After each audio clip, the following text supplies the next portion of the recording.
Hi guys, last எபிசோடில் உங்கள் அப்பா எதுவுமே ஒன்றுத்துக்கு உதவாதவன்னு தெரிஞ்சும் நான் உன்னை எடுத்து வளர்த்தனேன்ல, அதுக்கு நீ இப்படி தான் பண்ணுவியா? அவளா டிவோர்ஸ் கேட்குற வரைக்கும் நீ பொறுமையாக இருந்திருக்கலான்ட்டு ஏன் மாப்பிள்ளையை பிடிச்சி திட்டிகிட்டு இருக்காங்க. அன்றைக்கி நான் சியோவை கேம்லேருந்து துரத்திருக்கக்கூடாது, உங்கள் சப்போர்ட்டை வச்சு நானே ஹேண்டில் பண்ணியிருக்கணுன்ட்டு இவர் உட்காந்து அழுக ஆரம்பிக்க, அவங்ககிட்ட போய் தோக்க சொல்கிறியான்ட்டு இவருக்கு சரியான கோபம் வந்துடுச்சு. யோமுக்கு பெரிய குச்சி எடுத்துகிட்டு வந்து என்ன சொல்கிற அப்படின்ட்டு இருக்க. அவங்க ஒய்ஃப் பார்த்துட்டு தானே இருந்திருப்பாங்க, யோமோட ஒய்ஃபு. அவங்க வந்து வேண்டாங்கிறாங்க, இவர் அவரே பிடிச்சி தள்ளி விடுவாங்க பாருங்கள். மாப்பிள்ளை அவங்கள காப்பாற்றலான்னு போக ஒரே அடி தான். இங்கே மாப்பிள்ளையை வெளுத்து வாங்கிட்டு இருக்க நம்ம ஹீரோயின் அந்த ஃபோட்டோ வாங்கி பார்க்குறல்ல, உனக்கு யாருன்னு தெரியுமா அப்படின்னு ஹீரோ கேட்க, அம்மா எங்கள் அப்பா அப்படின்ட்டுரா.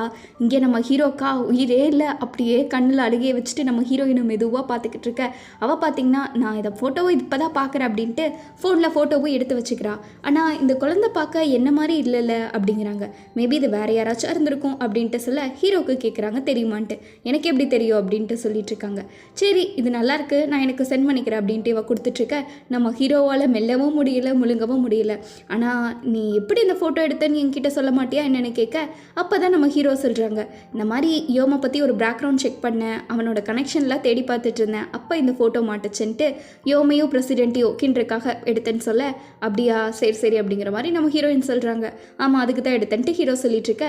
ஆக்சுவலாக இவங்க ஏதோ நம்ம ஹீரோயின் சொல்ல வராங்க இந்த குழந்தை அப்படின்ட்டு. அதுக்குள்ளே பார்த்தீங்கன்னா சேர்மேன் கூப்பிட்டுறாங்க. ஒரு நிமிஷம் நான் கிளம்புறேன் அப்படின்ட்டு இவங்க அப்படியே பேசிக்கிட்டே கிளம்ப, நம்ம ஹீரோக்கு பார்த்தீங்கன்னா இப்போ என்ன பேசுறதுன்னு கூட தெரியல, நடக்கிறதுலாம் என்ன கற்பனையான்ட்டு. அப்போ ஒரு விஷயத்தை யோசிச்சு பார்க்குறாங்க. நம்ம ஹீரோயின் அன்னைக்கு கொலை பண்ண வந்திருப்பான்ல, நம்ம ஹீரோயின் தான் நம்ம ஹீரோவை காப்பாற்றணும்னு ஃபோட்டோ அனுப்பிச்சுட்டு இருப்பாங்களே யோம்கே, அதை ஹீரோ கிட்ட சொல்லுவாங்க. அதனால தான் இப்படி அவன் வந்திருப்பான்னு நினைக்கிறேன். அப்படிங்கும்போது ஹீரோக்கு இதுக்கு மேலே என்ன பேசுறதுனே தெரிஞ்சிருக்காது. ஏன்னா அவள் உயிரையே பணைய வச்சு நம்ம ஹீரோக்காக ரிஸ்க் எடுக்கிறாள். அப்படி இருந்துட்டு இப்போ என்னடா திடீர்னு இப்படி ஆயிடுச்சுங்கிற மாதிரி ஹீரோ அப்படியே கண்ணில் அழுகையை வச்சுட்டு யோசிச்சுட்டு இருக்க, என்ன பண்ணலாம் ஏது பண்ணலான்னு தெரியாமல். இங்கே பார்த்தீங்கன்னா நம்ம ஹீரோயினை ஒரு மீட்டிங்காட்ட எல்லாம் கூப்பிட்டாங்க. இந்த மாதிரி யோம ஃபோன் பண்ணார், மாப்பிள்ளை ஃபீல் பண்ணுறேன்னு சொல்கிறாரு, அவங்க உன்னை தெரியாமல் இப்படி வெளியே அனுப்பிட்டாங்களாமா, நீ இப்போது போய் எங்கள் உன் புருஷனோட சந்தோஷமாக இருந்துட்டு சொல்லிட்டு இருக்க. இல்லை நாங்கள் கல்யாணம் பண்ணி இருக்கிறதுல எந்த ஒரு பிரயோஜனமும் இல்லைன்னு ஹீரோயின் சொல்கிறாங்க. அப்போ அந்த ஷேர்ஸ் எல்லாம் என்ன பண்ணலாம், நீ கேட்டதுனால நான் உனக்கு ஷேர்ஸ்க்கெல்லாம் கொடுக்க ஒத்துக்கிட்டேன், அன்றைக்கி உன் கல்யாணத்தனிக்கு நீ இல்லைன்னா நிறுத்திடுவேன்னு சொல்லிட்டு பிளாக்மெயில் பண்ணல, அதனால தானே நான் ஒத்துக்கிட்டேன். இப்போ உனக்கு எவ்வளோ வேணும்னு கேட்க, உங்களுக்கே தெரியும்ல எனக்கு ஷேர் எவ்வளோ முக்கியம்ன்ட்டு, ஆனால் எனக்கு இப்போ எதுவுமே வேண்டாம், எனக்கு டிவோர்ஸ் மட்டும்தான் வேணும்ன்ட்டு ஹீரோயின் ரொம்பவே ஸ்ட்ராங்காக இருக்காங்க. மிஸ் சானாலே எதுவும் பண்ண முடியல, பிரசிடென்ட்னாலே என்ன பண்ண முடியல. இங்கே கிச்சனில் பார்த்தீங்கன்னா சுடு சுடு சாப்பாடு ரெடி ஆகிட்டுருக்கு. காலையில் 7 மணிக்கு என் ஹஸ்பண்ட் போனார், இப்போ 10 மணிக்கு தான் வந்திருக்காரு இவர். ஏன்னா சேர்மன் தான் ஏதோ ஒரு தலையை பிடிச்சிட்டு வர சொன்னாராமா, சியோக்கு பிடிக்கும் அப்படின்ட்டு அவங்க ஒய்ஃப் புடம்பிட்டு இருக்க. ஆமாம் சேர்மன் வந்து சியோவை பார்த்துக்கணும்னு நினைக்கிறாரு, இதில் என்ன இருக்குது, என் கடமை இதுதானுங்கிற மாதிரி செஃப் சொல்லிட்டு இருக்காங்க. எனக்கு இவர் பண்ணுறதெல்லாம் டவுட்டாக இருக்குது, ஒருவேளை அந்த ஓடிப்போன பையன் என்ன சியோவா அப்படியே பார்த்துட்ருக்காங்க அப்படின்னு பார்த்துட்ருக்க. இங்கே செக்ரட்டரிக்கு பார்த்தீங்கன்னா கோபம், இதுக்கு மேலே எதுனா பேசுனீங்கன்னா உங்கள் வேலைக்கு நான் பொறுப்பு இல்லைன்னு கத்திட்டு போக, செஃப்பு பிடிச்ச ஒரு ஒய்ஃபை கத்திக்கிட்டு இருக்காங்க. இதை வேற இழுத்து விட்டாலேன்ட்டு நம்ம செக்ரட்டரி தலைவலியோடு போனால் பெரிய தலைவலியாக ஹீரோ உட்காந்துருக்காங்க. வாங்க செக்ரட்டரி அப்படின்னு நம்ம ஹீரோ வெயிட் பண்ணிட்டுருக்க. உட்காருங்க அப்படிங்கிறாங்க. என்ன மேட்ருன்னு சொல்லுங்கள் அப்படின்ட்டு சொல்லிட்டு இருக்க. ஹீரோ பார்த்தீங்கன்னா உங்களுக்கு ஹியோனை தெரியும் தானே அப்படின்ட்டு கேட்க, செக்ரட்டரியோட மூஞ்சி அப்படியே லைட்டாக மாறுது. நான் அவனை கண்டுபிடிச்சிட்டேன், உங்களுக்கு ஃபோட்டோ அனுப்பிச்சுட்ருக்கேன் பாருங்க அப்படின்ட்டு சொல்ல, அதை பார்த்தோன்னே பார்த்தீங்கன்னா இவங்களுக்கு மூஞ்சியே ஆடி போயிடுது. நம்ம ஹீரோ இதெல்லாம் நோட் பண்ணிட்டு தான் இருக்காங்க. அவங்க அப்படியே மென்னு முழுங்கிட்டு இருக்கிற. ஸோ அப்படின்னா உங்களுக்கு ஹியோங்க தெரியும்ட்டு அர்த்தம், அன்னைக்கு நீங்கள் நடிச்சிங்க அப்படின்ட்டு சொல்ல, ஹீரோயினோட அப்பா இருக்காங்களே அவர் பேர் லீ, அவர் தான் பார்த்தீங்கன்னா ஹீரோக்கு பேட்ச் எல்லாம் குத்தி விட்டுருப்பாங்க. அப்போது நம்ம செக்ரட்டரி கூட தான் இருந்திருப்பாங்க. அதெல்லாம் இவங்க சொல்லிட்டு இருக்காங்க.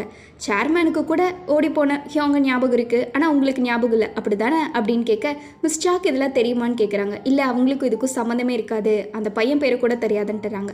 அப்போ இதை சீக்ரெட்டாக வச்சுக்கோங்கன்னு ஹீரோ சொல்ல, செக்ரட்டரி நான் கண்டிப்பாக வச்சுக்கிறேன் அப்படிங்கிறாங்க. அதைத்தான் நான் உங்ககிட்ட கேட்க வந்தேன், இது சீக்ரெட்டாக இருக்கிற வரைக்கும் தான் நமக்கு நல்லது அப்படின்ட்டு சொல்ல, கண்டிப்பாக அப்படின்ட்டு செக்ரட்டரி சொல்லிடுறாங்க. இவங்க கிளம்பும்போது ஒரு நிமிஷம் அப்படின்ட்டு செக்ரட்டரி போய் ஏதோ எடுத்துகிட்டு வராங்க. அது பார்த்தீங்கன்னா வெள்ளை துணி போத்துற மாதிரி இருக்குது. இதை லீ ஹியோங் கிட்ட கொடுக்க சொன்னார் அப்படின்ட்டு கொடுக்க, சியோக்கு ஒரே ஒரு டவுட்டு தான், அதே இவ்வளோ வருஷமாக வச்சுருந்தீங்க அப்படின்னு கேட்டுட்ருக்காரு. அவங்க பார்த்தீங்கன்னா இது அவர் சாகருக்கு முன்னாடி என்கிட்ட கொடுத்தாரு, இது தூக்கி போடுறதுக்கு மனசு இல்லை, அதனால தான் நான் இவ்வளோ நாள் வச்சுருந்தேன்ட்டு. ஹீரோ ஆக்சுவலாக உண்மையை கண்டுபிடிக்க மாட்டாருன்ட்டு இவங்க அப்படியே வச்சுருந்தாங்க. இப்போ தான் ஹீரோ கண்டுபிடிச்சிட்டாரு. ஹீரோயினை விட்டுருங்க அப்படின்ட்டு செக்ரட்டரி சொன்னோன்னே ஹீரோக்கு பார்த்தீங்கன்னா கோவம் தாங்கலை. நீங்களும் மிஸ் சாவோ 2 பேரும் சேர்ந்து தானே அந்த குழந்தையை தனியாக விட்டீங்க, கொன்னுட்டீங்கன்னு நினச்சிங்க, ஆனால் இப்போ அந்த குழந்தை வளர்ந்து ஹியோங்கா அதாவது சியோவாக இங்கே வந்து நிற்கிது, அதுதான் உங்களால் நம்ப முடியல அப்படின்னு கேட்க செக்ரட்டரிக்குனா கோவம், பார்த்து பேசுங்க அப்படின்ட்டு 10 வருஷம் கழிச்சு செத்துப்போன அப்பாவோட கிஃப்ட்டை நான் கொடுத்தேன்னு சொல்லி கொடுக்குறீங்க என் கையில். எங்கள் அப்பா எப்படி செத்தாருன்னு எனக்கு தெரியாது, எங்கள் அம்மா யாருன்னு கூட தெரியாது. இத்தனை பிரச்சனைக்கு மேலே இந்த குடும்பமே சேர்ந்து எனக்கு என்ன பண்ணிகிட்ருக்கு. இதெல்லாம் நினச்சா நான் எவ்வளோ கிண்டலாக தெரியுமா? ஆனால் நான் ஹீரோயினோட நல்லதுக்காக மட்டும்தான் இதை அப்படியே விடுறேன். இதுக்கு மேலே நீங்கள் எதுவுமே பேசாதீங்கன்ட்டு செக்ரட்டரிக்கு இவர் பக்கவான ஒரு வார்னிங் போட ப்ராமிஸை மறந்துடாதீங்க அப்படின்ட்டு போகிறாங்க. அவங்களா ஆடி போயிட்டாங்க, இத்தனை உண்மையும் சியோக்கு தெரிஞ்சிருச்சான்ட்டு. செக்ரட்டரி அதே ஷாக்கில் நின்றுட்டுருக்க நம்ம ஹீரோ பார்த்தீங்கன்னா காரில் போய் உட்காந்து அதை ஓப்பன் பண்ணலாமா வேண்டாமான்னு யோசிச்சுட்டு இருக்காரு. சரி பண்ணுவோம் அப்படின்ட்டு கடைசியாக நம்ம ஹீரோவை ஓப்பன் பண்ணுறாரு. அது ஒரு புக்கு. அந்த புக்கு ஓப்பன் பண்ணோடனே நம்ம ஹீரோவை தான் வரைஞ்சி வச்சுருக்காங்க. இதை பார்த்தோன்னே அவங்க அப்பாவோட பேர்லேயே பார்த்தோன்னே ஹீரோ கழுக வந்துடுது. அவர் அழுக ஆரம்பிச்சிடுறாரு. இவ்வளோ இருந்தும் கடைசியில் இப்படி அப்பா கூட பார்க்க முடியலையேன்ட்டு. ஹீரோக்கு தான் அவங்க அப்பாவை ரொம்ப பிடிக்கும்ல. இந்த மாதிரி நம்ம விதி இதோடு முடிஞ்சிருச்சு, இதுக்கு மேலே என்னால் எதுவுமே பண்ண முடியாது. நீங்கள் நான் நல்லா இருக்கணும்னு தான் ஆசைப்பட்டீங்க, இங்கே நான் நல்லாவே இருக்கேன், நீங்கள் என்னை பற்றி எதுவுமே கவலைப்படாதீங்கன்ட்டு அவங்க அப்பாட்ட பேசுகிற மாதிரி அந்த ஃபோட்டோ பார்த்து நினச்சிட்ருக்க. அப்போ அவங்க அம்மாவையும் பார்க்குறாங்க. நீங்கள் தான் அந்த குழந்தையோட அம்மாவாக இருப்பீங்கன்னு எல்லாம் சொல்கிறாங்க, ஆனால் உங்களை நான் தேட போகிறதில்ல, ஏன்னா எனக்கு எல்லாமே முடிஞ்சிருச்சு அப்படின்ட்டு ஹீரோ அந்த ஃபோட்டோவே கசக்கி போட்டுட்ருக்க. கரெக்டாக பார்த்தீங்கன்னா ஹீரோயின் வந்துடுறாங்க. வந்தோடனே இந்த மாதிரி எங்கள் மீட்டிங் போச்சு, நான் பேசிட்டு வந்துட்டேன், டிவோர்ஸை நான் கண்டிப்பாக சொல்லிட்டு வந்துட்டேன்னு சொல்ல சேர்மன் எப்படி சமாளிச்சுங்கிற மாதிரி சியோ கேட்குறாரு. அதுவா, என் கல்யாணமே ஒரு டீலிங்கில் தான் நடந்துச்சு, இந்த ஷேரை எனக்கு வேண்டாம், எனக்கு டிவோர்ஸ் தான் வேணும்னு நான் ஸ்ட்ராங்காக சொல்லிட்டேன் அப்படின்ட்டு நம்ம ஹீரோயின் ஒரு விஷயம் சொல்கிறாங்க. நீ அந்த ஃபோட்டோவில் காமிச்சே ஒரு சின்ன பையன், அவனை நான் ஏற்கனவே தெரியும் அப்படின்னு சொல்கிறாங்க. தெரியுமா, யார் அப்படின்னு நம்ம ஹீரோ கேட்க, சின்ன வயசாக இருக்கும்போது எங்கள் அப்பா அவனை வீட்டுக்கு கூட்டிகிட்டு வந்திருக்காங்க அப்படின்னு ஹீரோயின் சொல்கிறாங்க. ஹீரோயின் சின்ன வயசாக இருக்கும்போது பார்த்தீங்கன்னா லீ சியோவை வீட்டுக்கு கூட்டிகிட்டு வந்திருப்பாங்க. அப்போ எல்லாம் விளையாடிட்டு இருக்கும்போது நம்ம ஹீரோயின் பார்த்துருப்பாங்க. ஆனால் அந்த பையன் செத்துட்டான் அப்படிங்கிறாங்க. ஹீரோ எப்படின்னு கேட்க, அந்த பையன் எங்கள் அப்பா அப்புறம் அந்த பையனோட அம்மா எல்லாமே கார் ஆக்சிடெண்ட்டில் செத்துட்டாங்க. ஆனால் இதில் ஒரு முக்கியமான விஷயம் என்னென்னா, இவங்க எல்லாத்தையும் கொன்னது பிரசிடெண்ட்டு தான் அப்படிங்கிறாங்க. அன்றைக்கி ஒரு நாள் நான் நைட்டு எங்கள் அப்பா கதை சொல்லாமல் நான் தூங்க மாட்டேன், எங்கள் அப்பா வருவார் கதை சொல்லுவாருன்னு நான் உட்காந்துட்டு இருந்தேன். கடைசி வரைக்கும் வரல. அப்போது செக்ரட்டரி தான் என்னை தூங்க வச்சாங்க.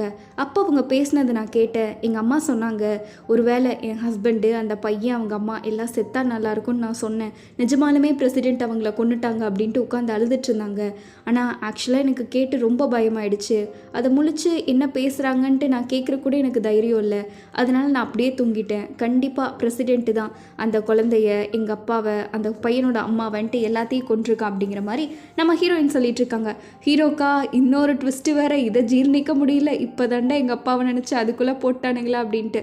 நீ மேபி தப்பாக கூட கேட்டிருப்பா அப்படின்ட்டு ஹீரோயின்ட்டு இருந்து மறைக்கணுங்கிற மாதிரி இவர் சொல்லிட்டு இருக்காங்க. ஹீரோயின் பார்த்தீங்கன்னா அப்படியெல்லாம் இல்லை, ஏன்னா சின்ன வயசில் அந்த கார் ஆக்சிடென்ட் ஆனதுக்கப்புறம் கொஞ்ச நாளுக்கு அப்புறம் நான் சர்ச் பண்ணி பார்த்தேன். ஆனால் அந்த கார் ஆக்சிடெண்ட்டை பற்றி ஒரு இன்ஃபர்மேஷனும் இல்லை.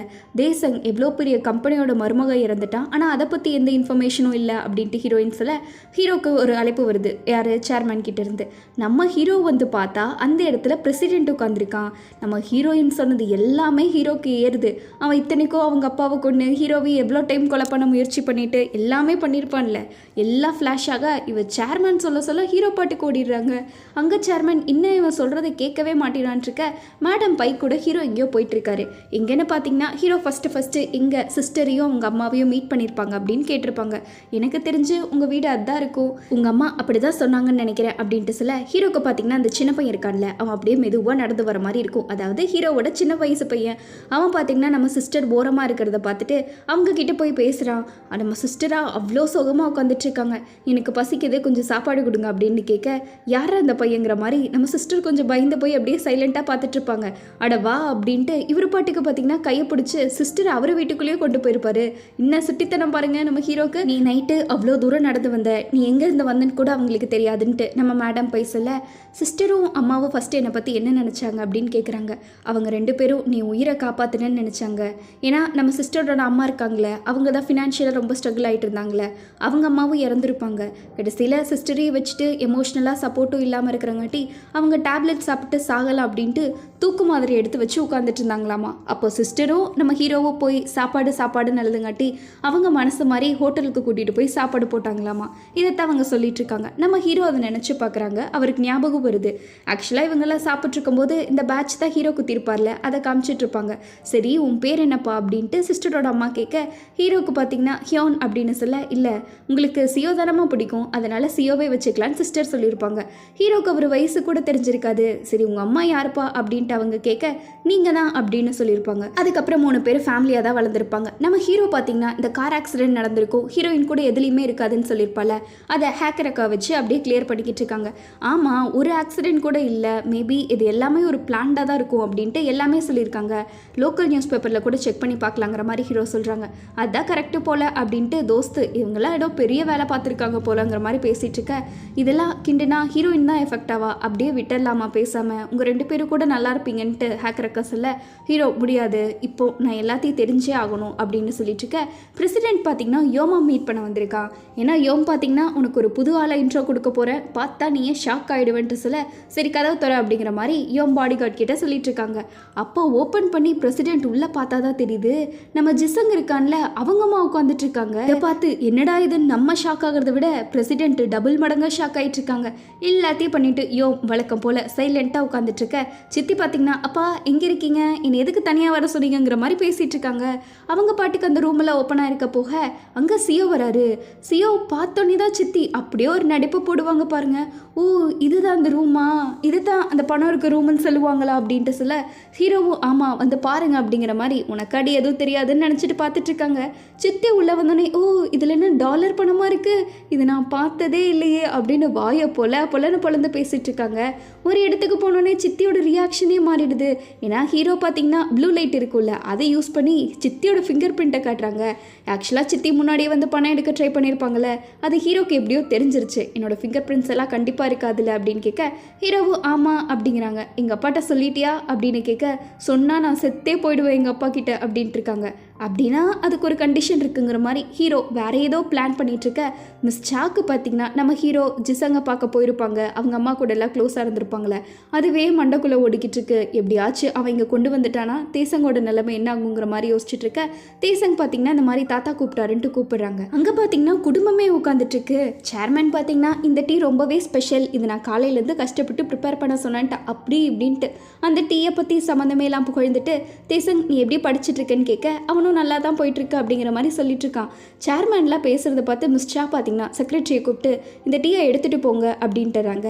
நீங்கள் என்ன சொல்ல வரீங்களோ நேராக சொல்லுங்கப்பா, இந்த மாதிரி மேல் பூச்செல்லாம் வேண்டாம், அப்பா என்ன சொல்ல வரேன்னு உனக்கு இன்னமா புரியலங்கிற மாதிரி சித்தியை பார்த்து கேட்டுக்கிட்டு இருக்காங்க.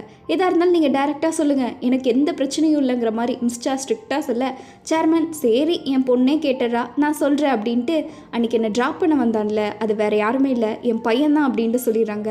இங்கே ஹீரோவை மிஸ் சா முறைச்சிட்டு இருக்காங்க. சரி அதுக்கு என்ன இப்போ அப்படின்னு மிஸ் சா கேட்க, சேர்மேன் சொல்ல வராரு பட் நல்லாவே தயங்குறாரு. ஹீரோ தான் பார்த்தீங்கன்னா அவங்க ஜிசங்கோட அம்மாவை சேர்மேன் முறைப்படி கல்யாணம் பண்ணிக்கணும்னு நினைக்கிறாங்க அப்படின்ட்டு சொல்ல, செக்ரட்டரி எல்லாம் ஃபுல்லாகவே ஆடி போயிட்டாங்க. கொஞ்சம் சேர் எடுத்துகிட்டு வா, நான் கொஞ்சமாச்சும் உட்காந்து கஷ்டப்படுறேங்கிற மாதிரி செக்ரட்டரி உட்காந்துட்டு இருக்க, சேர்மேனுக்கு மறைக்கப்பட்ட பையனாங்கிற மாதிரி செஃப்போட ஒய்ஃப் பேசிகிட்டு இருக்காங்க. எனக்கும் என் தங்கச்சியும் இப்படிலாம் நாங்கள் அக்செப்ட் பண்ண மாட்டோம்னு சொல்ல, சித்தி பார்த்தீங்கன்னா ஒரே போடு தான், எனக்கும் எங்கள் ஹஸ்பண்டுக்கும் 2 பேர்த்துக்குமே உங்களோட சந்தோஷம் தான்ப்பா முக்கியம், எனக்கெல்லாம் இதில் பூர்வ சம்மதம் அப்படின்ட்டு ஹீரோ மிரட்டுவாருன்ட்டு சொல்லிட்டு சித்தி அப்படியே பயந்து ஒப்பிச்சுக்கிட்டு இருக்க, அவங்க ஹஸ்பண்டும் சித்தி ஓகே சொல்கிறனே எனக்கு ஒரு பிரச்சனையும் இல்லைங்கிற மாதிரி சொல்லிடுறாங்க. அங்கேயா மிஸ் சாவா ஹீரோவை முறைச்சி பார்த்துட்டு அவ்வளோ வயிறு எரியுது அவங்களுக்கு.